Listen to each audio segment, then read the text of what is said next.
ஆளு முனிசு புதுசா கல்யாணம் ஆயிருக்கு பயங்கரமா நீ கறி விட்டு வந்து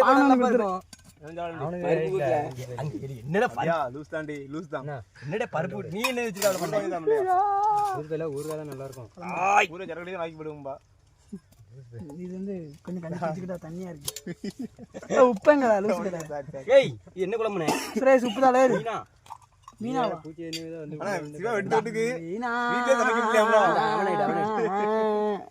மூஞ்சியாம இருக்கா நானே சாப்பிட வழி இல்லாம இருக்கேன் கஞ்சி வழி இல்லாம உப்பு தாளே அந்த குழம்பு வேண்டாம்ல உப்பு தாங்களே குழம்பு நீல எடுத்தா அப்படியா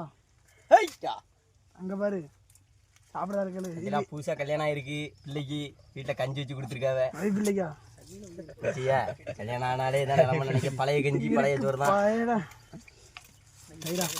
வயல்ல வந்து வெட்டிதான் அந்த பயிலுக்கு கஞ்சி தான் கொடுத்துருக்காங்க கல்யாணம் முடியும்னா சோறே கொண்டு வர மாட்டோம் இப்போ கஞ்சாவது வந்திருக்கு சரி ரைட் இது வேற இப்படி ஒரு விஷயம் இருக்கா ஆமா ஆமா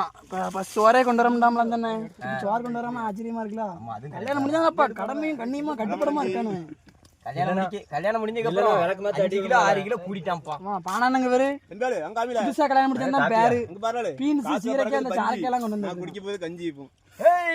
டயருக்கு பயங்கரமா இருக்கு வீட்டுல அட்டை போட்டு எழுதானுங்க பானானு